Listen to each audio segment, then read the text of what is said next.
షోర్ brothers. నీ వాక్యము నా పాదములకు దీపమును, నా త్రోవకు వెలుగునైనది. Thy word is a lamp unto my feet and a light unto my path. దయచేసి కూర్చోండి. దేవుని అతి పరిశుద్ధ నామానికి మహిమ ఘనత ప్రభావం కలుగాక. దేవుని వాక్యాన్ని చదువుకొని దేవుని వాక్యాన్ని ధ్యానం చేద్దాము. మత్తయి సువార్త 13వ అధ్యాయము 52వ వచనం. మత్తయి 13:52. ఆయన అందువలన పల్లవ రాజ్యంలో శిష్యుడిగా చేరిన ప్రతి శాస్త్రియు తన ధననిధిలో నుండి క్రొత్త పదార్థములను పాత పదార్థములను వెలుపలికి తెచ్చి ఇంటి యజమానిని పోయున్నాడని వారితో చెప్పాను. మరి దేవుడు గతించినటువంటి కొన్ని వారాల నుంచి ఎంతో శ్రేష్టమైనటువంటి వార్తల ద్వారా మనతో మాట్లాడుతున్నాడు. మత్తయి సువార్త 13వ అధ్యాయంలో అనేకమైన ఉపమానాలు. మొట్టమొదటి ఉపమానం ఏంటమ్మా? విత్తువాని యొక్క ఉపమానం గురించి దేవుడు మనతో మాట్లాడి ఉన్నాడు. మరి ఆ తర్వాత పొలంలో విత్తినటువంటి పల్లవ రాజ్యం, పొలంలో మంచి విత్తనం అంటే ఆరోగ్యంగా విశ్వాసం ఉంటే చాలు, మనకి ఎన్నో అద్భుత కార్యాలు చేస్తాడని అది మనం నేర్చుకున్నాం. గోధుమలు గురుగురు గురించి నేర్చుకుంటున్నాము. అలాగే మరి తర్వాత ఒక స్త్రీ పులిసిన పిండిని తీసుకొని ముద్దంతా పులిసిన వరకు పెడితే ఏమవుతుందో పరకరాజ్యము, అది మనకు నేర్చుకున్నాం. ఇలాగ అనేకమైనటువంటి ఉపమానాలు నేర్చుకున్నాం. ఆ తర్వాత మంచి ముత్యాన్ని వెతికినటువంటి వర్తకుని గురించి నేర్చుకున్నాం. మరి కలిగాంతో అమ్మేసినటువంటి ఆ వర్తకుడి గురించి ఇవన్నీ నేర్చుకున్నాం. ఈరోజు ఆఖరిది మరి అన్ని ఉపమానాలు చెప్పేసిన తర్వాత, ఎన్ని ఉపమానాలు చెప్పాలనుకున్నాడో ఆ శిష్యుని చెప్పిన తర్వాత ఆ శిష్యుని పిలిచి ఒక మాట అడుగుతున్నాడు. ఏమనుకున్నాడు? 50వ వచనంలో వీటన్నిటిని మీరు గ్రహించిదిరా అని వారిని అడుగుగా వారు ఏమన్నారన్నా? గ్రహించితమనిరే.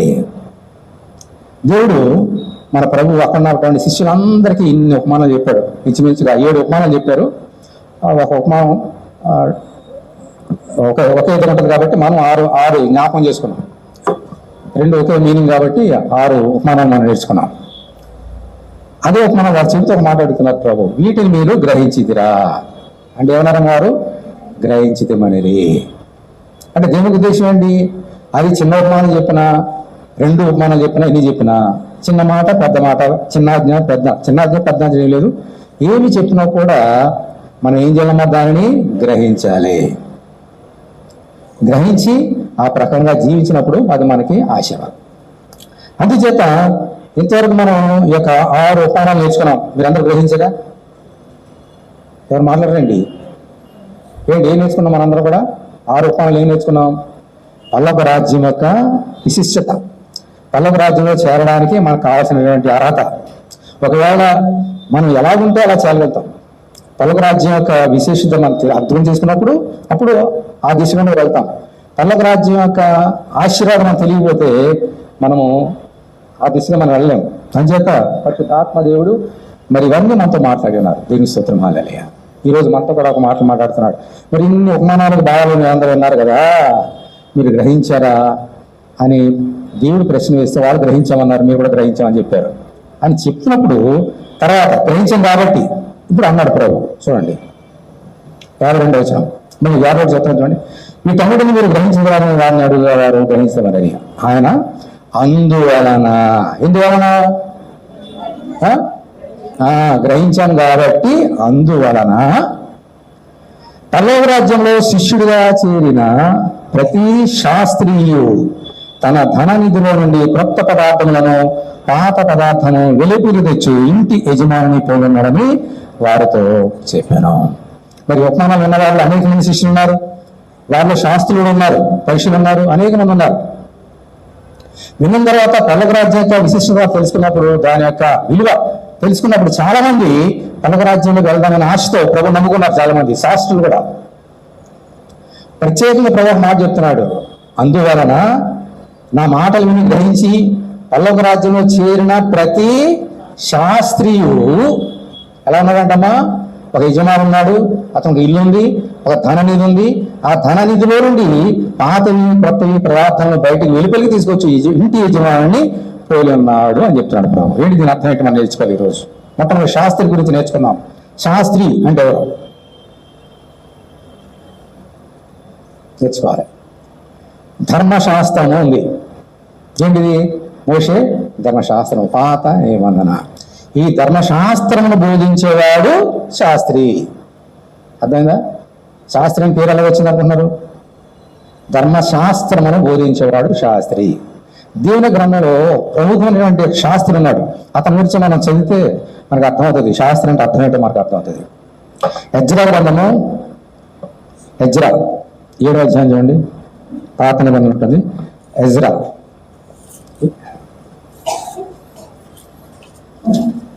7వ అధ్యాయము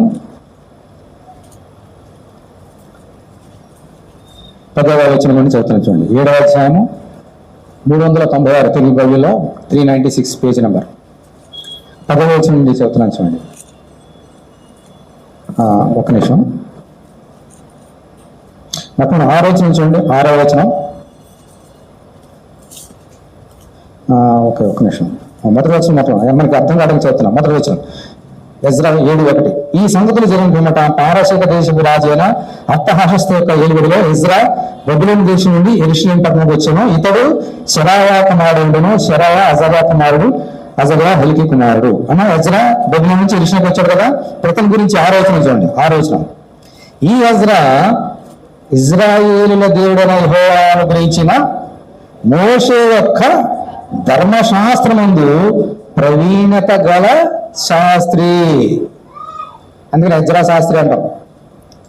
అమ్మ, దేవుడు అనుగ్రహించిన మోషే ధర్మశాస్త్రంలో ప్రావీణ్యత కలిగినటువంటి శాస్త్రి ఎజ్రా. ఓకే, ఇప్పుడు 10వ వచనం చూడండి. 10వ వచనం. ఎజ్రా యెహోవా ధర్మశాస్త్రమును పరిశోధించి దాని చొప్పున నడుచుకున్నట్టుకును, ఇశ్రాయేలుకు దాని కట్టడలను విధులను నేర్పుటకును దృఢ నిశ్చయము చేసుకోనను. దేవుని స్తోత్రం. హల్లెలూయా.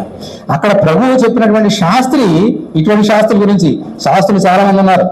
యేసుని చప్పులు వేసిన వారిలో ఈ శాస్త్రులు కూడా ఉన్నారు. మొట్టమొదటి ఉంటారంటే శాస్త్రులే. ఇంకా ధర్మశాస్త్రం బాగా తెలుసు. ధర్మశాస్త్రం ఇతను పాటించలేదని యేసుని చంపేసిన వారిలో మొట్టమొదటి వ్యక్తులు ఎవరంటే శాస్త్రులు, పరిశీలు, తర్వాత ఉండినారు ప్రధాన యాజకులు. అక్కడ ప్రభు చెప్తున్న శాస్త్రులు ఎవరంటే ఇటువంటి శాస్త్రులు. మరి శాస్త్రి ప్రావీణ్యత గల శాస్త్రి. ఎందుకు శాస్త్రి చూడండి. మళ్ళీ 10వ వచనం మళ్ళీ చూద్దాం. రిపీట్. ఎజ్రా ఎందుకు దేవుడిని ఇచ్చిన శాస్త్రి అంటే యెహోవా ధర్మశాస్త్రమును మనం ఏం చేయాలన్నా పరిశోధించాడంట ఎజ్రా. బైబిల్ చదవడం వేరు, పరిశోధించడం వేరు. ఓకే, మన టెక్స్ట్ బుక్స్ ఉంటాయి, పరీక్షకు వెళ్తాం, దాన్ని పరిశోధించి చదవట్లేదు, కంటగా పెడితే చాలా పాస్ అయిపోతాం. కానీ దేవుని గ్రంథాన్ని అలా కంటగా పెడితే మనకు వచ్చేది కాదు, పరిశోధించాలి. ఈయన పరిశోధించాడు. ఒకటి ఏంటేదమ్మా, దాని చొప్పున నడుచుకున్నటకును. Praise the lord. హల్లెలూయా. ఒకటేమో చదివి పరిశోధించాడంట, పరిశోధించి చదివాడు, దాని చొప్పున నడుచుకున్నటకు దృఢ నిశ్చయం చేసుకున్నాడు. తర్వాత పోరాడు చూడమ్మా. ఇశ్రాయేలులకు దాని కట్టడలను విధులను నేర్పుటకును దృఢ నిశ్చయం చేసుకున్నాను. మూడవది, ఇశ్రాయేలు అందరికి కూడా ఆ ధర్మశాస్త్రం ఏ రాబడినదో అది వారికి ప్రకటించడానికి దృఢ నిశ్చయం చేసుకున్నాడంట. 3 సంగతులు నేర్చుకున్నాం శాస్త్రం గురించి. ధర్మశాస్త్రములో ప్రావీణ్యత కలిగినటువంటి శాస్త్రం ఎవరయ్యా అంటే దానిని చదివినవాడు కాదు, పరిశోధించి చదివినవాడు. ఒకటి చదివి విడిచిపెట్టడం కాదు, దాని ప్రకారంగా నడుచుకునేవాడు. నడుచుకుంటే సరిపోదు, ఏం నడుచుకుంటున్నాడు ఇతరులకు బోధించేవాడు. ఇతడే నిజమైన శాస్త్రి. ప్రభు చెప్తున్న శాస్త్రి అంటే ఈ శాస్త్రి. అంటే వీరు ప్రభు చెప్పినటువంటి మాటల్ని కొంతమంది శాస్త్రులు, ఎజ్రా వంటి శాస్త్రులు ఆ వాక్యాన్ని విన్నారు, గ్రహించారు, యేసు నమ్ముకున్నారు. దేవుని రాజ్యంలోకి మేము కూడా వస్తామని దేవుని రాజ్యానికి వారు వచ్చారు. ఇటువంటి వారి గురించి చెప్తున్నాడు. ఇప్పుడు ఈ శాస్త్రం ఎలా ఉన్నాడంటే పాత పదార్థమును కొత్త పదార్థము తన ధనదినిలో నుండి తన ఇంటి నుండి బయటకు వెలుపు తీసుకొచ్చే ఇంటి యజమాని పోలినాడు. ఎందుకని అన్నాడు ప్రభు అలాగూ? What does it mean? ప్రతి ఇంటిలో ఏముంటాయమ్మా? అనేక వస్తువులు ఉంటాయి. అన్ని కొత్తవి ఉంటాయా? అన్ని పాతవి ఉంటాయా? కొత్తవి ఉంటాయి, పాతవి ఉంటాయి.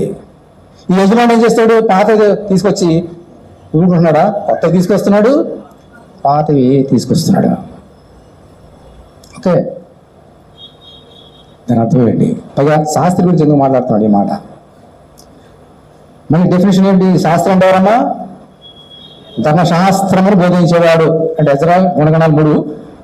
ధర్మశాస్త్రాన్ని బోధించేవాడు శాస్త్రి. ధర్మశాస్త్రము ఏ నిబంధనమ్మా? పాత నిబంధన, క్రొత్త నిబంధన? పాత నిబంధన ధర్మశాస్త్రం. యేసుక్రీస్తు ఎవరైనా? క్రొత్త నిబంధనకి మధ్యవర్తి ఆయన. ఇప్పుడు శాస్త్రి ఏ నిబంధన ఉన్నాడు? పాత నిబంధన ఉన్నారు. పాత నిబంధనకు సంబంధించిన ధర్మశాస్త్రాన్ని గ్రహించగలిగి పాటించగలిగిన వాడు శాస్త్రి. కానీ ఇప్పుడు ఎక్కడికి వచ్చాడు? క్రొత్త నిబంధనకు వచ్చాడు. క్రొత్త నిబంధనలకు వచ్చినప్పుడు ఎలా ఉండాలంటే ఈ వ్యక్తి పాత క్రొత్త పదార్థాలను బయట తెచ్చే వ్యక్తిగా ఉండాలి. అంటే అర్థం ఏంటంటే పరిశుద్ధ లేఖనాల్లో రెండు నిబంధనలు ఉన్నాయి. పాత నిబంధన, క్రొత్త నిబంధన. ఈ రెండు కలిపితేనే పరిశుద్ధ గ్రంథము. ఈ రెండింటిని మనము వేరు చేయలేము, చేయకూడదు. అర్థమవుతుందా? అదే చెప్తాడు ప్రభు ఈ మాట. చాలా మరణాన్ని అర్థం కాని సంగతులు ఇవన్నీ. మీరు ధన్యులు, నేను ధన్యుడు. ఈరోజు దేవుడు చెప్తున్నాడు, వినండి. పాత నిబంధనని, క్రొత్త నిబంధనని మనం వేరు చేయకూడదు. రెండు కలిపితేనే దేవుని యొక్క వాక్యము. యోహాను సువార్త 1వ అధ్యాయంలో ఏమన్నా? ఆదియందు పాత నిబంధన ఉందా, క్రొత్త నిబంధన ఉందా? ఏముంది? ఆది వాక్యం ఉండిన, వాక్యము దేవుడు, ఆ వాక్యం దేవుడును, ఆ వాక్యము శరీరధారే మన మధ్య కృపా సత్య సంపూర్ణుడుగా నేను నివసించాడు. ఆ వాక్యం అంటే ఏంటి? దేవుడే. ఆ వాక్యం ఏంటి? పాత నిబంధన, క్రొత్త నిబంధన. అదే వాక్యం. పాత నిబంధన తీసేస్తే వాక్యం కాదు, క్రొత్త నిబంధన తీసివేసిన వాక్యం కాదు. అర్థమైందా? వాక్యం దేవుడు, దేవుడు వాక్యం. ఆ వాక్యం మళ్ళీ ఉండాలనంటే ఏముండాలమ్మా? పాత నిబంధన, క్రొత్త నిబంధన. ఓకే. కానీ ఈ లోపల చాలా మంది ఏం చేస్తున్నారు?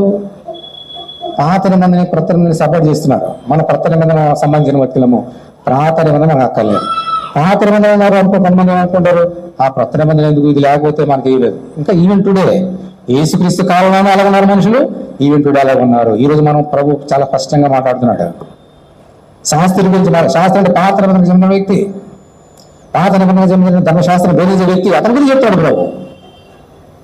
పాతవి కొత్తవి బయట తెచ్చే వ్యక్తిగా ఉండాలి ప్రతి శాస్త్రి. అయితే లేఖనాలు ఏం చెప్తున్నా చూద్దాం. అపోస్తల కార్యములు 15వ అధ్యాయం చూడండి. అపోస్తల కార్యములు 15వ అధ్యాయం.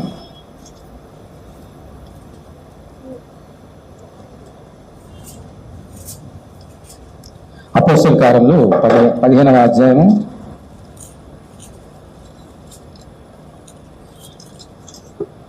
1వ వచనం చదువుతున్నానండి. కొందరు యోధ నుండి వచ్చి, యాక్ట్స్ 15, కొందరు యోధ నుండి వచ్చి, మీరు మోషే నియమించిన ఆచారం చొప్పున సున్నతి పొందితేనే గాని రక్షణ పొందలేరని సహోదరులకు బోధించిరి. చాలా జాగ్రత్తగా వినాలి. కొందరు యోధ నుండి, యోధ అంటే యెరూషలేము దగ్గర ఉన్నటువంటి ప్రదేశం అంతా యోధయ. కొందరు వచ్చారంట. ఏమన్నారు వీళ్ళందరూ కూడా? మీరు మోషే నియమించిన ఆచారం ఏంటది? ధర్మశాస్త్రం. దాని ప్రకారంగా సున్నతి పొందిన కానీ మీరు రక్షణ పొందలేరని సహోదరులకు సహోదరులు ఎవరు? వినాలి, ఇవన్నీ నేర్చుకోవాలి. యోధుల నుంచి కొందరు వచ్చారు. ఎవరితో మాట్లాడుతున్నారు? సహోదరులు. సహోదరులు అంటే తెలుసా? ఏసినందుకు కాదు, ఇజ్రాయేల్ కాదు. ఏసినందుకు విశ్వాసం ఉంచిన వారు సహోదరులు. ఇజ్రాయేల్ అందరూ సహోదరులు కాదు. ఎందుకంటే పాత నిబంధన ఇజ్రాయేల్, కొత్త నిబంధన ఇజ్రాయేల్. సహోదరులు అంటే ఏసినందుకు విశ్వాసం ఉంచిన వారు, ఏసు రక్తంలో కడుక్కున్న వారు సహోదరులు, సహోదరీలు. వీరికి బోధిస్తున్నారు. కొందరు యోధ నుండి వచ్చి, యెరూషలేము నుంచి వచ్చి కొందరు వీళ్ళు బోధిస్తున్నారు. అంటే ఏంటని? పాత నిబంధనలో మోషే నియమించిన ధర్మశాస్త్రం ప్రకారంగా సున్నతి, సర్కంసిషన్ అంటే ఇంగ్లీష్లో, అది పొందితేనే గాని మీరు రక్షణ పొందలేరు. మీరు వీరి సహోదరులందరూ ఎవరు? రక్షణ పొందినవారు, ఏసు రక్తం ద్వారా బాప్తిసం తీసుకొని ఏసులోకి వచ్చిన వారు. మీరు వచ్చి ఏం బోధిస్తున్నారు? మీరు ఏసు రక్తంలో కడుక్కున్నా, బాప్తిసం తీసుకున్నా మీకు రక్షణ లేదు. ఎందుకంటే మీరు పాత నిబంధన మోషే నియమించిన ధర్మశాస్త్రాన్ని మీరు పాటించడం లేదు. కాబట్టి మీరు ఏం చేయాలి? ఇప్పుడు మోషే ధర్మశాస్త్రాన్ని పాటించండి, దాని ప్రకారంగా జీవించండి, అప్పుడే మీరు రక్షణ. ఎప్పుడు చెప్తున్నారమ్మా ఈ మాటలు? కొత్త నిబంధన. ఏ చెంపు తిరిగి వెళ్ళిపోయాడు, పరిశుద్ధాత్మ వచ్చేసాడు, పెద్ద పండుగ వచ్చేసింది, పరిశుద్ధాత్ముడు వచ్చాడు. అప్పుడు చెప్తున్నారు వీళ్ళందరూ కూడా. లోకం అలా ఉంది. మీకు రక్షణ కావాలంటే ఏసు కాదు, ఏం కావాలి మీకు? పాత నిబంధన. అర్థంగా ఏం కావాలి? పాత నిబంధన. పాత నిబంధన ఏంటి? ధర్మశాస్త్రం. మీకు అర్థం అవుతుందా? కొన్ని కష్టమైన సంగతి. ఈ ఉపమానం అందరికి అర్థం కాదు. మీరు దేవుడు మీ తల్లి కాబట్టి అందుకనమ్మా వినండి. మీరు పాత నిబంధన పాటిస్తున్న కానీ మీకు రక్షణ లేదని కొత్త నిబంధన వారు చెప్తున్నాడు. పాత నిబంధనలు అనుసరిస్తున్న వారు వచ్చి ఈవెన్ టుడే మీరు యెహోవాకు సాక్ష్యం ఉండండి, యేసుక్రీస్తు కాదు. పాత నిబంధన మనం కావాలి. విశ్రాంతి దినాన్ని 7వ దినం పాటించండి, లేకపోతే మీకు రక్షణ రాదని బోధించేవారు ఈవెన్ టుడే చాలా మంది ఉన్నారు. చాలా మందిని వల వేసి లాగేసుకుంటారు. చాలా మంది తెలియని అమాయకులు పడిపోతున్నారు. ఏసు చెప్పిన ఉపమానం అర్థం కాదా? ఓకే, ఇలా ఉన్నారు గుంపు. గుంపు ఏంటి? పాత నిబంధన ధర్మశాస్త్రం ప్రకారంగా సున్నతి ముద్రగా మీకు రక్షణ రాదు. ఇక బాప్తిసం లేదు, పాపక్షారం లేదు, ఏది లేదు.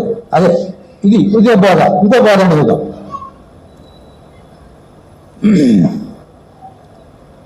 హెబ్రీయులకు రాసిన పత్రిక 12వ అధ్యాయము 24. హెబ్రీ 12:24. హెబ్రీస్ 12:24. కొత్త నిబంధనకు మధ్యవర్తి అయిన యేసు వద్దకును హేబేలు కంటే మరి శ్రేష్టంగా పలుకు ప్రోక్షణ రక్తమ్మకును మీరు వచ్చి ఉన్నారు. కొత్త నిబంధన సహోదరులు చెప్తున్నాడు దేవుని వాక్యం. యేసుక్రీస్తు కొత్త నిబంధనకు మధ్యవర్తి అని యేసు వద్దకు వచ్చారు. మీరు హేబేలు రక్తం కంటే శాస్త్రమైన రక్తం చిందించిన యేసు వద్దకు మీరు వచ్చారు. యేసెవరు? కొత్త నిబంధనకు మధ్యవర్తి. కాబట్టి మనకేం కావాలి ఇప్పుడు? కొత్త నిబంధన. యేసు రక్తాన్ని చిందించాడు కాబట్టి ఆయనే మనకు హేబేలు రక్తం కంటే ప్రోక్షణమైన రక్తం కాబట్టి మనకు కావాల్సింది కొత్త నిబంధనే. పాత నిబంధన మనకు అక్కరలేదు అని చెప్పే గుంపు కూడా ఉంది ఈ లోపల. ఇప్పుడు ఈ అటువంటి గుంపు కూడా ఉన్నారు. మొదటి గుంపు ఏంటి? పాత నిబంధన అయితేనే మీకు రక్షణ, కొత్త నిబంధన అక్కర్లేదు. మరి కొంతమంది యేసు ఉంటేనే చాలు, పాత నిబంధన మాకు అక్కర్లేదు. ఇంకో గుంపు. రెండు తప్పే. ఎందుకు తెలుసా? మత్తయి సువార్త 5వ అధ్యాయం.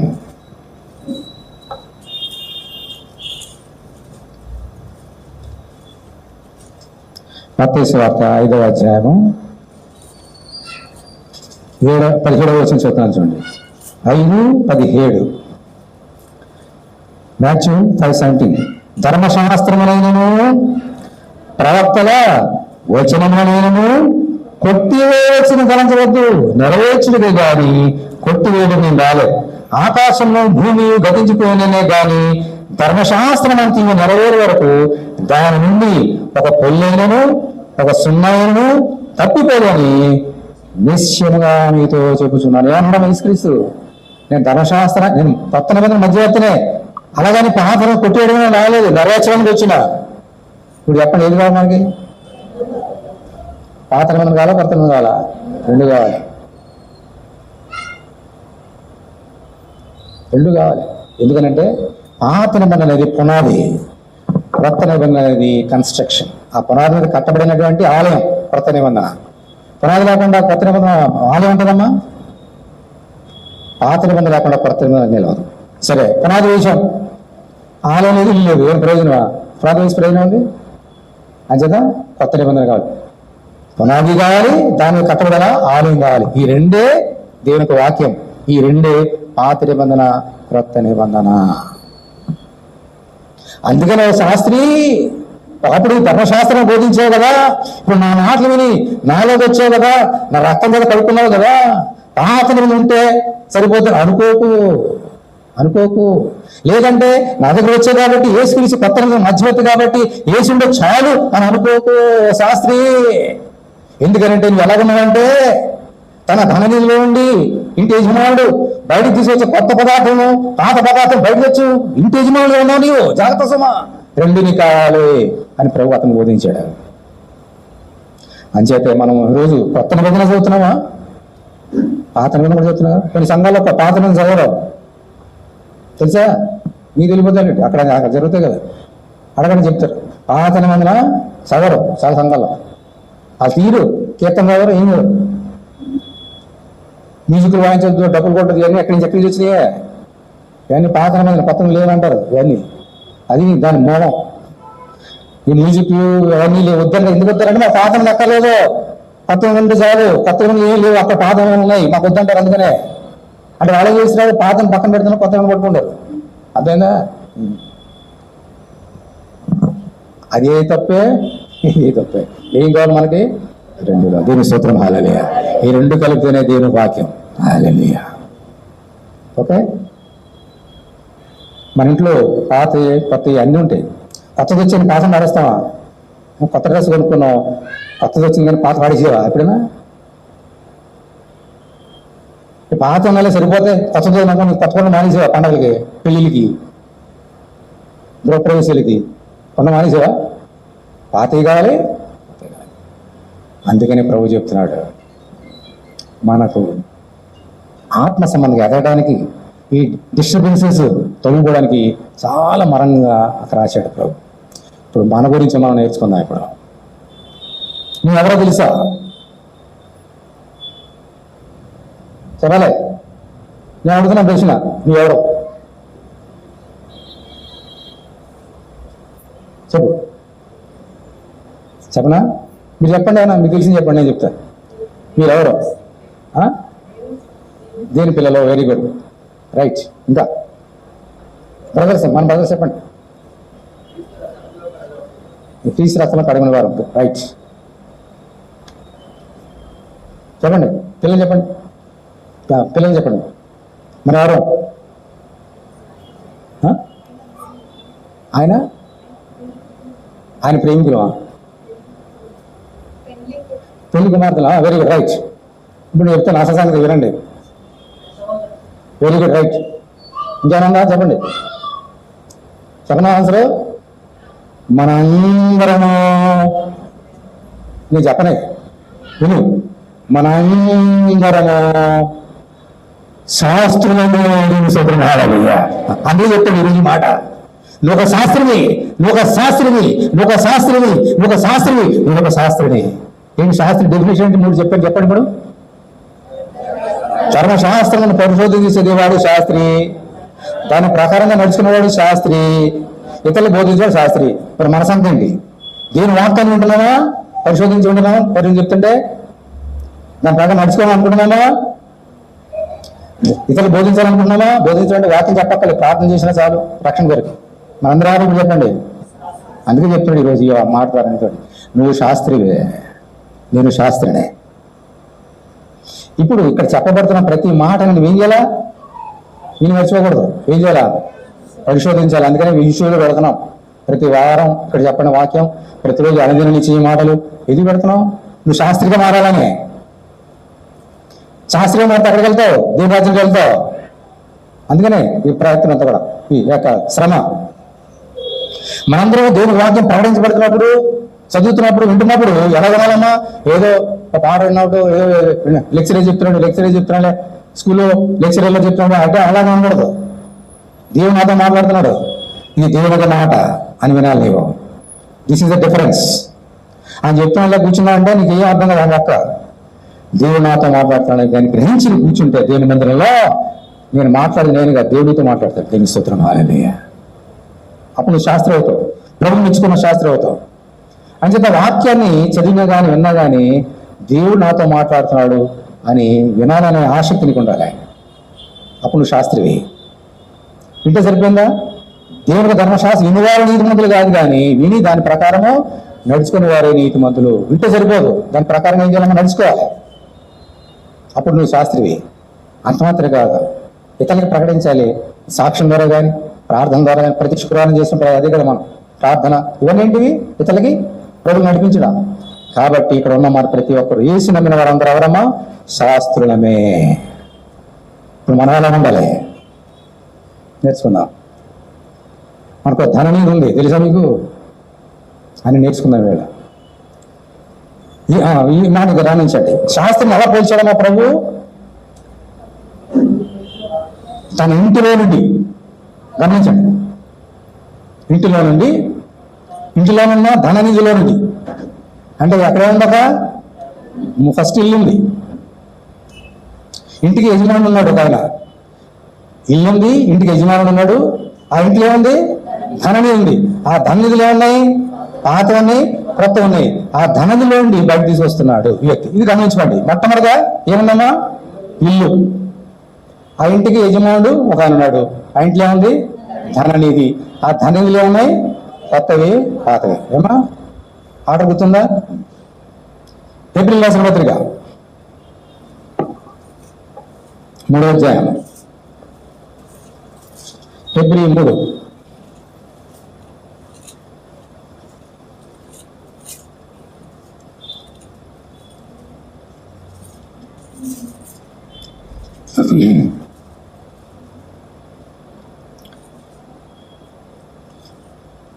ఏప్రిల్ రాసిన పత్రిక 3వ అధ్యాయము.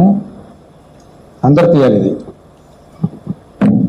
201 పేజీ, 201. 3వ అధ్యాయము 6వ వచనం చదువుతాను చూడండి. 3:6 హెబ్రీస్.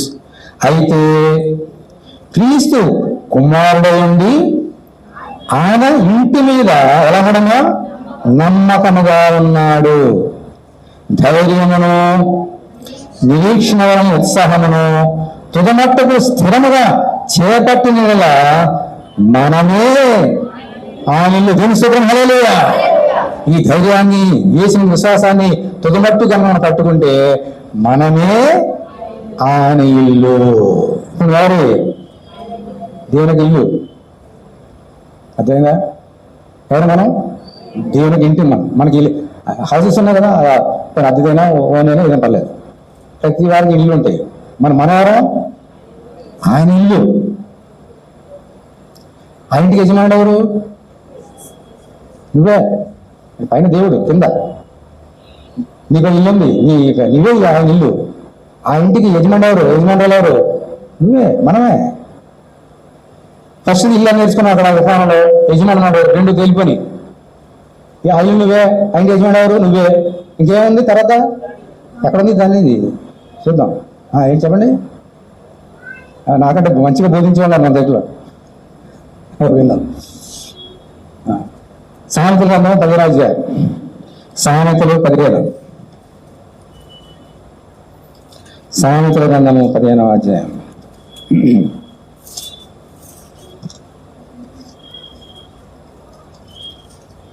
చదువుతున్నాం చూడండి. సామెతలు 15:6వ వచనం. నీతిమంతుని ఇల్లు గొప్ప ధననిధి. దీని స్తోత్రం, హల్లెలూయా. నీతిమంతుని ఇల్లు. అక్కడ ఇంకా ధననిధి విషయం, కానీ ఇక్కడ ఏమంటున్నాడంటే దేవుడు, నీతిమంతునకు ఇల్లు గొప్ప ధననిధి. మన ఇల్లు, ఆ ఇంటికి యజమానుడు. ఇంట్లో ఏముందమ్మా? గొప్ప ధననిధి. తెలిసే మీకు సంగతి? అమ్మ నాకు రోగం ఉంది, వ్యాధి ఉంది, ఇది తెలిసి మనకి. కడుపు నొప్పి ఉంది, తలనొప్పి ఉంది, వామిటింగ్స్, ఇవన్నీ ఇయ్య గుర్తు వస్తాయి మన అందరికి. మనలో గొప్ప ధననిధి అని మనకు అర్థం కాదు. మళ్ళీ అండి గొప్ప ధననిధి గ్రహించు. మనం దేవుడు పెట్టాడు నీ ధననిధి నీ దగ్గర, నీ ఇంట్లో. మన ఇంట్లో మనం చక్కని పదార్థాలు పెట్టుకుని అలంకరించుకున్న చక్కగా ఈ దేవుని మనం చక్కగా అలంకరించినాం. అదే నిన్ను కూడా నువ్వు తల్లి గర్భం ఉండగానే నిన్ను అలంకరించాడు దేవుని స్తోత్రం, హల్లెలూయా. నీలో ఒక గొప్ప ధననిధిని పెట్టాడు నీలో. పైగా అందరిది కాదు, ఎవరి గురించి మాట్లాడేది అందరి శాస్త్రం గురించి మాట్లాడలేదు కదా ఆయన, కొంతమంది శాస్త్రుల గురించి. అలాగే ఇక్కడ అందరి గురించి కాదు. మనుషుని యొక్క ఇల్లు గొప్ప ధననిధి లేదు ఏమన్నాడు అక్కడ? నీతిమంతుని ఇల్లు గొప్ప ధననిధి. This is the difference. నీతిమంతుడు ఎవరు? ఎటవగా చూస్తే నీతిమంతుడు ఒక్కడు లేడు, కానీ నీతిమంతుని అదర్వైజ్ అలా నీతిమంతులు మనం యేసునందు విశ్వాసం ద్వారా నీతిమంతులం. మన గొప్ప కార్యాలను బట్టి కాదు, మన క్రియలను బట్టి కాదు. యేసునందు విశ్వాసం ఆయన కృపచేత రక్షింపడం కాబట్టి, ఆయన విశ్వాసం ఇస్తే మనం ఎలా మారిపోతాము? ఎందుకని ఆయన నీతిమంతుడు కాబట్టి, ఆయన విశ్వాసం కాబట్టి మనం కూడా నీతిమంతులం. యేసుని విశ్వాసం ఇచ్చిన వారు, నీతిమంతులుగా మార్చబడిన వారు ఒక ఇల్లు, ఆ ఇంటికి యజమానులు వారే ఆ ఇల్లే గొప్ప ధననిధి. దీని స్తోత్రం, హల్లెలూయా. మరి ధననిధి అంటే తప్పదు. మన హృదయంలో శరీరంలో ఉన్న గొప్ప ధననిధిలో పాతలు ఉంటాయి, కొరత ఉంటాయి. ఇప్పుడు మనం ఎలా ఉండాలంట? ఇల్లు నేర్చుకున్నాం, యజమాని నేర్చుకున్నాం, ధననిధి నేర్చుకున్నాం. ఆయన ఏం చేశాడమ్మా? ఏం చేశాడు యజమానుడు? పాతవి కొత్తవి బయట తెచ్చాడంట. మనకు కూడా అలా ఉండాలి. 2 దేవాలు బయటకి ఇప్పుడు ఏంటి, పాతవి ఏంటి, కొత్తవి ఏంటి నేర్చుకోవాలి. ఈ 2 తెస్తేనే నిజమైన శాస్త్రం అవుతాం. ఇవి చేస్తేనే దేని రాజ్యానికి వెళ్తాం. 2 నేర్చుకున్నాం. ఏంటి పాత ఏంటి, కొత్తవి ఏంటి నేర్చుకున్నాం. మొదట కోరింది 5వ అధ్యాయం. మొదట కోరింది 5.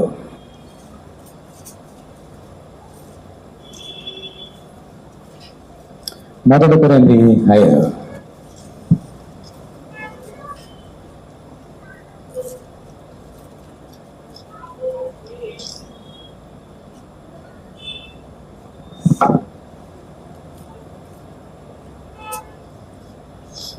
అందరూ తీసుకురమ్మా. మొదటి కోరింది 5వ అధ్యాయము 7వ వచనం.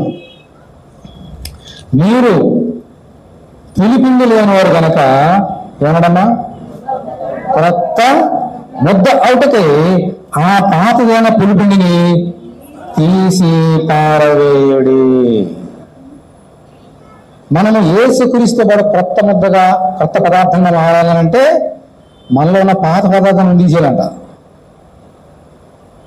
అక్కడ శాస్త్రి చెప్పిన పాత అది వేరు, వీరు మనతో మాట్లాడుతున్న మాటలు వేరు. ఓకే, మనలో పాతవి ఉంటాయి పదార్థాలు, కొత్తవి ఉంటాయి. ఈ కొత్త పదార్థాలు మనలో సజీవం ఉండాలంటే పాత పదార్థాలు ఏం చేయాలి, మనం బయటికి తీసేయాలి. 2 బయటికి తీసుకురావాలి. ఒకటి తర్వాత 2వ కొరింథీ 5వ అధ్యాయం 2వ కొరింథీ 5.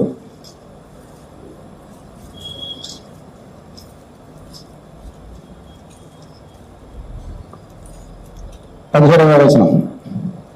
కాగా ఎవడైనా తీసినమ్మా 2 కొరింథీ 5:17. కాగా ఎవడైనా క్రీస్తునందు వాడు నూతన సృష్టి. ఎవరమ్మా? కొత్త సంవత్సరం చేయగానే కొత్తగా మారిపోతామా? కొత్త గడ్డేసిన కొత్తగా మారిపోతామా? ఎప్పుడు మారుతాము? యేసు ఉంటే కొత్తగా మారుతాం. క్రీస్తునందు కాగా ఎవడైనా క్రీస్తునందు వాడు నూతన సృష్టి, పాతవి గతించను, ఇదిగో క్రొత్తవాయను. ఈ పాత పదార్థాన్ని కొత్త పదార్థం మనం డీల్ చేయాలంటే యేసునందు విశ్వాసం ఉంచాలి, నీతిమంతులుగా మార్చబడాలి, ఆయన రక్తం చేత కడుగుబడాలి, ఆయన శరీరంలో రక్తంలో పాల్గొని పొందాలి, ఆయన చెప్పిన మాటలు శ్రద్ధగా వినాలి. అప్పుడు మనం ఆయన ఇంటిగా మారుతాం. ఆయన ఇంటిగా మారినప్పుడు ఆ ఇంటి యజమానిగా మనం ఉంటూ ఆయన పెట్టినటువంటి ధననిధిని నుండి మనము పాత పదార్థాన్ని కొత్త పదార్థాన్ని బయటకు తెచ్చే యజమానిగా ఉండాలి. ఓకేమా? పాత ఎప్పుడు వెళ్తా బయట పంపించేస్తామో కొత్తవి వస్తుంటాయి దేని దగ్గరికి. ఒక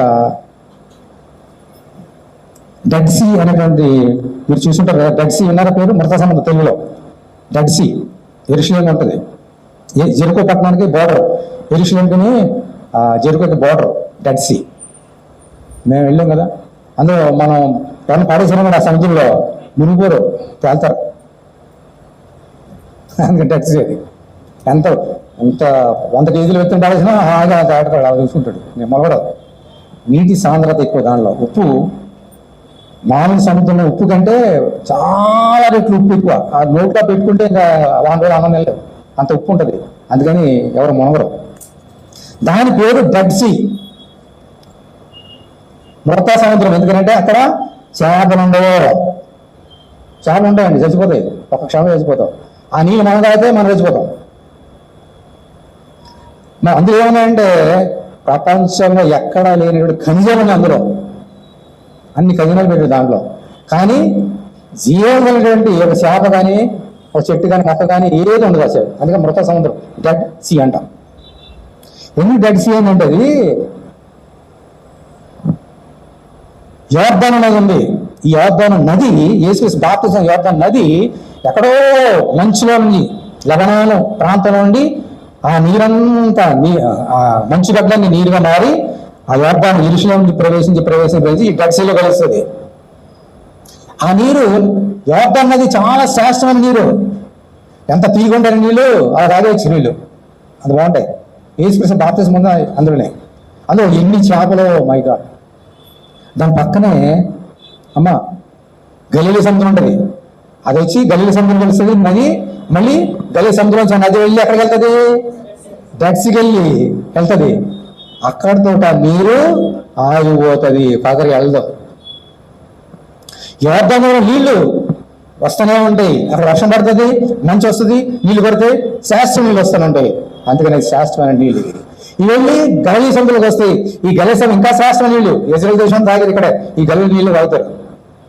మంచి చేపలు ప్రభు చెప్పారు, అక్కడ ఈ ఫిషర్మెన్ పేతురు ఎవరైనా అక్కడ పెట్టేవాళ్ళు కదా. ఇక్కడి నుంచి మళ్ళీ యోర్దాను వెళ్ళి ఎక్కడికి వెళ్తుంది, డెడ్సీకి వెళ్ళిపోయి అక్కడ ఆగిపోతాయి నీళ్లు.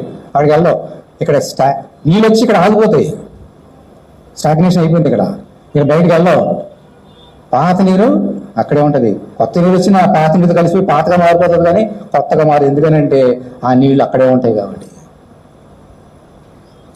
మరి గలీల సముద్రము కొత్త నీళ్ళు వస్తుంది, పాత నీళ్ళన్నీ మళ్ళీ వెళ్ళిపోతాయి, మళ్ళీ కొత్త నీళ్ళు వస్తుంది, పాత వెళ్ళిపోతాయి. అందుకని స్వచ్ఛమైన నీళ్లు గలీల సముద్రం. అందుకని స్వచ్ఛమైన నీళ్లు యోర్దాను నది. అది స్వచ్ఛమైన నీళ్ళు కాదు, డెడ్ సీ. అక్కడ ఆగిపోతుంది.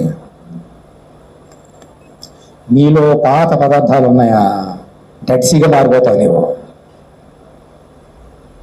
డెడ్ సీలో జీవం లేదా, జీవంలో నీతిగా మారిపోతా పాత నాలో ఉంటే, పాత పదార్థాలు నాలో ఉంటే. అందుకని అంటున్నాడు, పాత బయట తీసిరా, దాంతోపాటు కొత్త కూడా బయట తీసిరా. అర్థమైందా మీకు? ఎలా ఉండాలి మనం? ఒక గలీల సముద్రంలో ఉండాలి, యోర్దానులో ఉండాలి, కానీ ట్యాక్సీలో ఉండొద్దు. ఖనిజాలు ఉన్నాయి, మంచిదే. ఆ ఖనిజాలు ఎందుకు పనికొస్తాయి? వేరే విధంగా పనికొస్తాయి. జీవించడానికి పనికిరావు. ప్రాణాన్ని ఇవ్వడానికి మనుషుల దేహానికి ప్రాణం ఏంటన్నా? దేహానికి ప్రాణం ఏంటి? రక్తం. రక్తంతో పాటు నీళ్లు, ఈ రెండింటిని మనిషి బతుకుతాడు. నీళ్లు లేకపోతే హైడ్రేషన్ అయి చచ్చిపోతాడు, డిహైడ్రేట్ అయి చచ్చిపోతాడు. రక్తం పైన చచ్చిపోతాడు. రెండు కావాలి, రక్తం నీళ్ళు కావాలి, అప్పుడే ప్రాణం ఉంటుంది. ఓకే, అలా ఉండాలి. ఆయనలో ఏమన్నా జీవం ఉండను, ఆ జీవం మనుషులకు. ఇప్పుడు నేర్చుకున్నాం ఆకర్షణ కళ్ళ చేయబోతున్నాం కదా. మనలో ఉన్న పాత పదార్థాలు ఏంటి, వాటిని మనం బయట తీసుకొచ్చి పారేయాలి. బయటికి అవి పారేస్తే దేవుడు మనకి ఇచ్చే కొత్త పదార్థాలు ఏమిటి, ఇవి నేర్చుకొని మళ్ళీ చేయాలి. దీని సూత్రం అనాలి. గలతీయులు రాసిన పత్రిక 5వ అధ్యాయం చేయండి. గలతీయులకు 5. గలేషియన్స్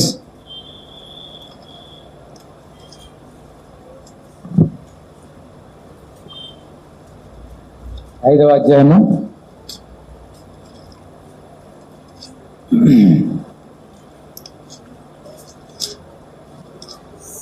19వ వచనం చదువుతున్నాను చూడండి. 19 గలేషియన్స్ 5:19. అందరు తీసిరమ్మా, 171 తీయండి. అందరు తీయండి. పాత పదార్థాలు నేర్చుకున్నాం. శరీర కార్యములు స్పష్టమైన ఏమనగా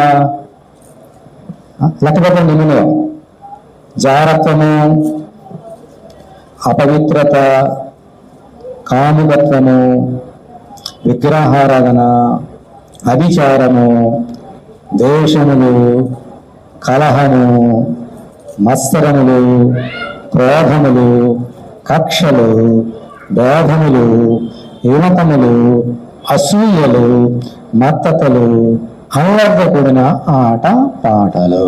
ఎన్ని? 15.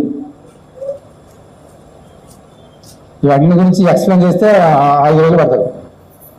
అందుకని చెప్పను, చదివాలి బీచానంటే మళ్ళీ ఇంటికి వెళ్ళిన ఒకసారి చదవండి. విమతములు, కోపములు, క్రోధములు, కక్షలు, భేదములు, ఇవన్నీ ఏంటి? పాత అంటే డడ్సీ. ఇవన్నీ నాలోనే అనుకోండి, నా మారిపోతా. డడ్సీ, డెడ్, మృతము. జీవములు, నువ్వు జీవిస్తున్నావన్న పేరు మాత్రము కానీ నువ్వు మూత్రుడివే అని ఏమన్నారు? ఇటువంటి వాళ్ళనే, నాలాంటి వాళ్ళని. నాలాంటి ఎన్ని ఉన్నాయి కాబట్టి నాలాంటి చూసి అన్నాడు ప్రభు. నువ్వు బ్రతుకుతున్నావు ప్రేమ, నువ్వు మృతుడివే నా దృష్టి అన్నాడు ప్రభు. చూడడం గలీల సముద్రమా? సముద్రమే, కానీ మృతం, జీవం లేదు అక్కడ.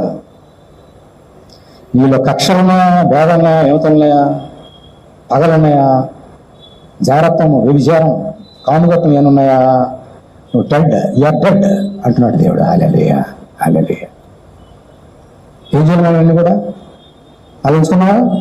రాసుకున్నావా? చాలా మంది జాగ్రత్త పెట్టుకుంటారు. వాళ్ళు పెట్టుకున్నావా? పెట్టుకునే డెడ్. ఈరోజు ఏం చేద్దామని వేసి రక్తం కడిగేసి బయట పడేద్దాం, బయట తీసుకెళ్ళి చూడడా ఇది చెప్పాడు ఈరోజు. Don't hide in your hearts. ఈ ధనాన్ని పాడు కాకుండా బ్రతం కూడా కాకుండా జీవంగా ధనం ఉండాలంటే bring them out, get them out అంటున్నాడు దేవుడు. హల్లెలూయా. మళ్ళీ చదువుతున్నానండి.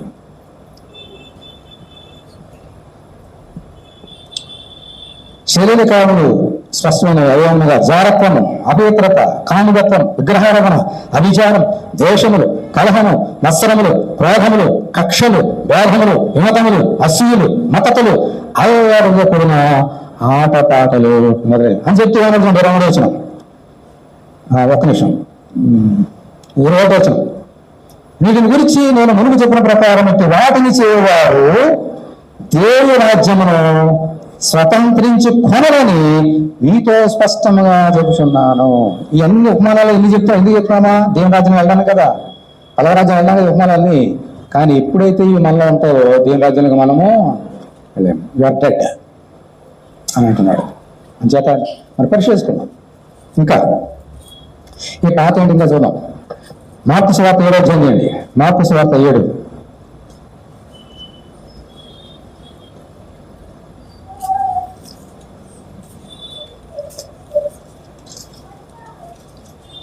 మార్పు సువార్త 7వ అధ్యాయము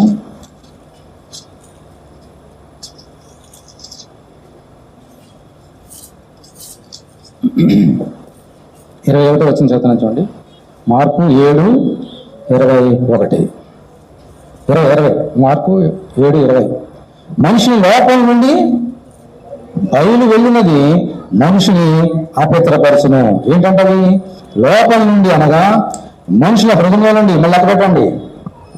దురాలోచనలను, జాగ్రత్తలను, దొంగతనములను, నరహత్యలను, వ్యభిచారములను, లోభములను, చెడుతనమును, కృత్రిమమును, కామ వికారమును, మత్సరమును, దేవదూషణయు, అహంభావమును, అవివేకమునొచ్చును.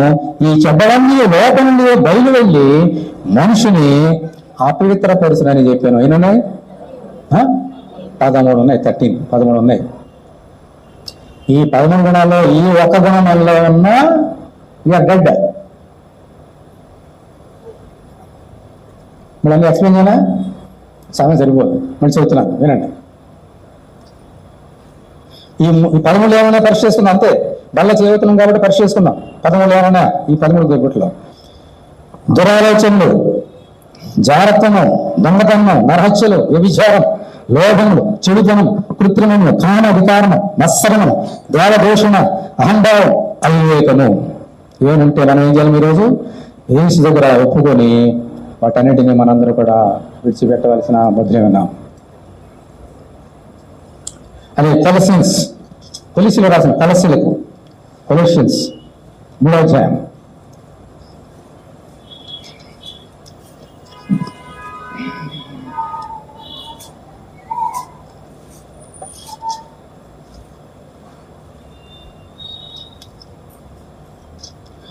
తీసారా? 8వ వచనం. ఇప్పుడు చాలా జాగ్రత్తగా ఉంచాలి. 3:8, పేజీ నెంబర్ 183. ఇప్పుడైతే మీరు ఏమన్నా తర్వాత కోపము, తర్వాత ఆగ్రహము, దుష్టత్వము, మళ్ళీ ఎక్కడ పెట్టరా? మళ్ళీ మొట్టమొదటి ఏంటమ్మా?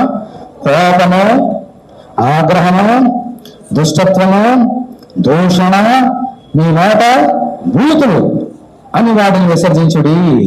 ఒకరికొకరు అరభమాడకుడి. ఏలంగా ప్రాచీన స్వభావము దాని క్రియలతో కూడా మీరు పరిత్యజించి జ్ఞానముల నిమిత్తం దాన్ని సృష్టించిన వారిని కోరిక చెప్పిన నూతన పరచబడుచున్న నవీన స్వభావము ధరించుకుని ఉన్నారు. అంటే కొత్తగా మారాలంటే ఈ 5 ఎన్ని లెక్క పెట్టాం? 5. కోపము, ఆగ్రహం ఇవన్నీ కూడా ఏం చేయాలమ్మా? ఎక్కడున్నామని మన ధనంజులు ఇవన్నీ ఈరోజు ఏం చేయాలి? బాడేసి ఇక్కడ కడుక్కోవాలి. వేసి రక్తం. ఓకే, మొత్తం ఎన్ని? 15, 13 ఎన్ని? 28 + 5 33 సంవత్సరాలు జీవించాడు వేసి ఈ లోకంలో. ఎన్ని సంవత్సరాలు జీవించడం ఆయన? 33 సంవత్సరాలు. ఆ యేసు నీతో మాట్లాడుతున్నాడు ఇప్పుడు. ఈ 33 మీలో ఉన్నాయా? ఒప్పుకోండి, కడిగేసుకోండి ఈరోజే. లేకపోతే వీఆర్ డెడ్, మృతులమే. జీవితం నా పేరు మాత్రమే కానీ మృతుడే, మృతురాలే అంటాడు దేవుడు. ఒకసారి అందరూ లేచివ్వండి, ఇంకా అయిపోలేదు. ఒకసారి లేచివ్వండి, అందరూ లేచివ్వండి, అందరు కళ్ళు మూసుకోండి. బాబా లేదు, కళ్ళు మూసుకోండి అందరూ. ఈ 33 సంవత్సరాలు ఏదైనా ఉందా నీలో, నాలో ఉందా? అందరు కళ్ళు మూసుకోండి. Close your eyes, see Jesus. 33 సంవత్సరాలు నీకోసం ఈ లోకంలో జీవించి పల్లగా నిలబెట్టి 33 సంవత్సరాల కోసం జీవించిన చెప్తున్నాడు. ఈ 33 నీళ్ళు ఉండకూడదు అని. ఎవరికారు ఒక్క నిమిషం పరీక్ష చేసుకుందాం, ప్రభుత్వం ఒప్పుకుందాం.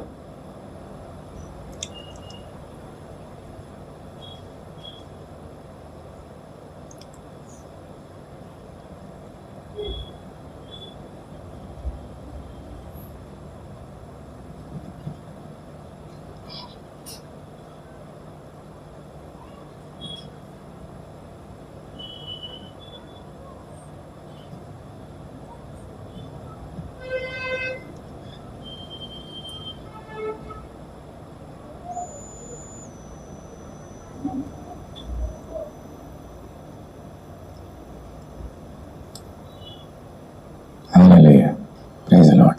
కూర్చోండి. ఈ పాతవన్నీ బయట తీసుకురావాలి. ఈ ధనాన్ని బయట తీసుకొచ్చేద్దాం, పారేద్దాం, ఏ సొత్తును కడిగేద్దాం. ఇంకా పాతతో పాటు ఇంకేం తీసుకురావాలి? పాత తీసుకొచ్చి బయట సరిపోదు. ఏం తీసుకురావాలి ఇప్పుడు? కొత్త తీసుకురావాలి. ఏంటి కొత్త? ఏంటి నేర్చుకుందాం, ఇప్పుడు లెక్క పెడదాం. మళ్ళీ గలతీ 5 అండి, గలతీ 5.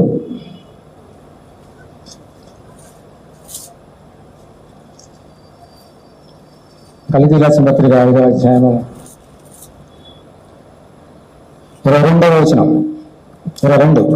అయితే ఆత్మ ఫలమేమనగా, లెక్క పెట్టండి, ప్రేమ, సంతోషము, సమాధానము, దీర్ఘశాంతము, దయాళుత్వము, మంచితనము, విశ్వాసము, సాత్వికము, ఆశా నిగ్రహము. ఎన్ని? 9 ఫలాలు. 9 ఫలాలు కాదు, ఆత్మ ఫలములో ఉన్న 9 గుణాలు. ఈ 9 మనలో ఉన్నాయా? ఉన్నాయా? ఇప్పుడు నీ దగ్గర వచ్చి నీ దగ్గర 100 రూపాయలు ఉందా అని అడుగుతాం. ఉందంటాడు. మరి ఉందా అని ఆలోచన చేసేది ఏం చేస్తాం? బయటకు చూపించలేక అంటాం. అప్పుడు చూపిస్తే ఒప్పుకుంటాం, లేదు చూపించలేదు. అప్పుడు దేవుడు అడుగుతాం, నాలో 9 ఉన్నాయంటే ఉన్నాయా, అవి చూపించు, బయట తీసుకురా అని అంటే తీసుకురావాలి కదా. మనం తీసుకురాగలమా? వేసి అడిగితే 9 ఫలం, ఆత్మ ఫలంలోని 9 గుణాల్లో ఒక్కొక్కటి బయటికి తీసుకొచ్చి, ప్రభు ఇదిగో ప్రేమ, సంతోషం, సమాధానం, ఆశా నిగ్రహం, దయాళుత్వం, మంచితనం, విశ్వాసం, ఆశా నిగ్రహం, ఇదిగో తీసుకో చూడండి ప్రభా అని చెప్పగలవా? ఈరోజు తీసుకురావాలి హృదయం. నీ ధనం నుంచి ఏమైనా తీసుకురావాలి. ఈ మంచి పదార్థాలని దేవుడు చూపించాలి నువ్వు. హల్లెలూయా, హల్లెలూయా, హల్లెలూయా. మళ్ళీ చదువుతున్నా 9. పట్టమర్థమా? ప్రేమ. ప్రేమ అంటే ఏంటి? ప్రేమ అంటే ఏంటి? అక్కడ వెళ్ళి థియేటర్ ఉన్నాయి, సచిన్ థియేటర్కి వెళ్ళి బోర్డు ఉన్నాయి. అక్కడ ప్రేమ అంటే చెప్పేస్తుంది. సినిమా థియేటర్కి వెళ్తే టీవీ ఆన్ చేయగానే సీరియల్స్ చెప్పేస్తే ప్రేమ అంటే ఏంటో. పార్టీకి వెళ్తే చెప్పేస్తారు మనుషులు ప్రేమ అంటే ఏంటో. ఇదే ప్రేమ అంటే. దేవుని ప్రేమ. హల్లెలూయా. ఈ కోసం ప్రాణం పెట్టిన ప్రతి ప్రేమ. Hallelujah. God's love is you. దేవుని ప్రేమించాడు, అందుకోసం తన ప్రాణాన్ని కొరకు పెట్టాడు. హల్లెలూయా, స్తోత్రం, హల్లెలూయా. ఈ ప్రేమ కావాలి. దేవునికి ప్రేమ నీలో ఉండాలి. ఈ లోక ప్రేమ కాదు, తాత్కాలికం, క్షణికం, శరీర సంబంధమైన ప్రేమ. అవన్నీ కూడా ఎలా వస్తే అలా పోతాయి. నీకు కావాల్సింది దేవుని కొరకు ప్రాణం పెట్టాడు వేసే ప్రేమ. నేను మిమ్మల్ని ప్రేమించిన ప్రకారం మీరు ఒకరినొకడు ప్రేమించుకోండి. సహోదర ప్రేమ. హల్లెలూయా, హల్లెలూయా. అర్థమైందా? ఆ తర్వాత ప్రేమ, సంతోషము, సమాధానం, విశ్వాసం, శాంతి. మళ్ళీ చెప్తున్నా చూడండి 9. కండలు కట్టండి ఇంటికి వెళ్ళిన తర్వాత.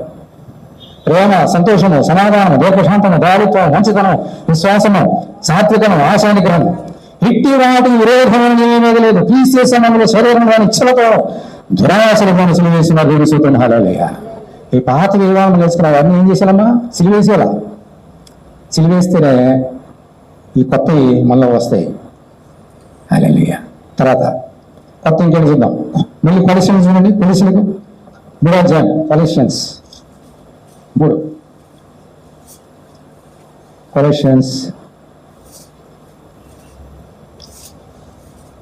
3వ అధ్యాయము 12వ వచనం చదువుతారు. 12.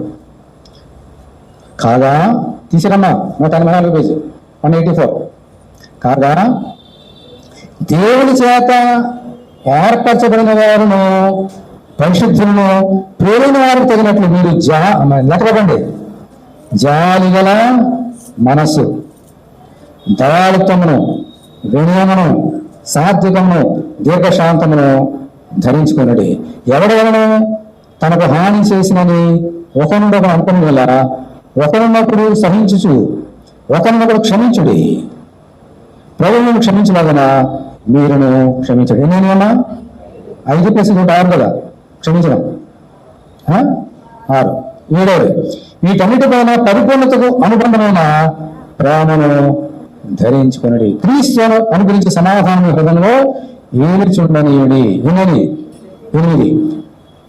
మరియు కృతజ్ఞులై 9.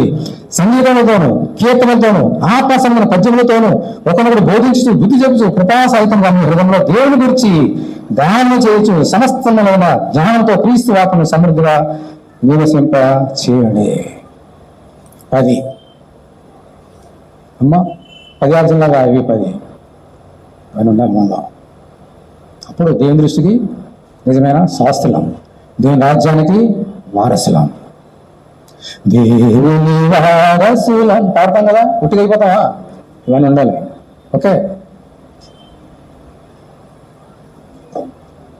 ఆకన మాట చెప్పి ముగిస్తాయి. ఇవన్నీ కలిపి పాతది కలిపేసి అమ్మ ఎలాగో పాతవి బయట పడేసి కొత్తవి తీసుకొని ఆ ఇంటి యజమాని ఉండాలని అంటే ఏం చేయాలో మాట చెప్పి ముగిస్తారు.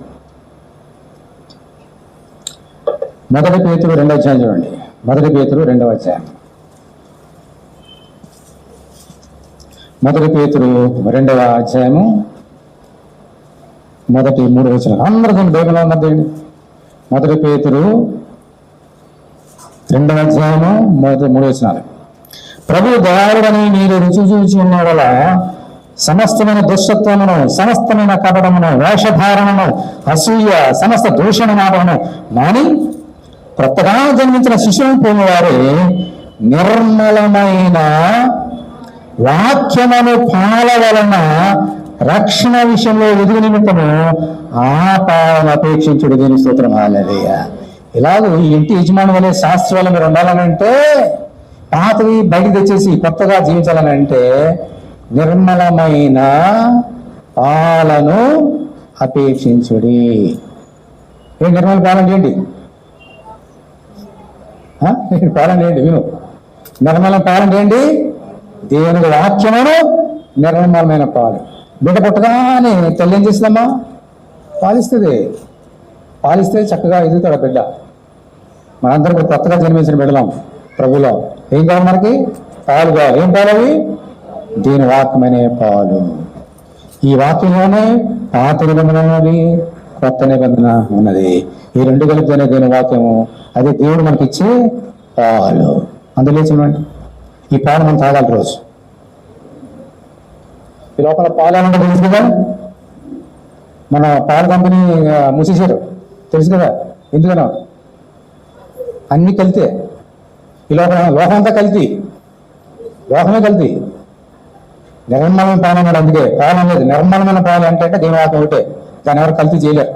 ఒక చేస్తున్నారు అనుకోండి, అది వేరే విషయం. ఇది దేవుడు ఇచ్చిన వాక్యం. అందరూ కళ్ళు మూసుకోండి, పరీక్ష చేసుకున్నాం. ప్రభువా, నీ నిర్మల వాక్యం నాకు కావాలి.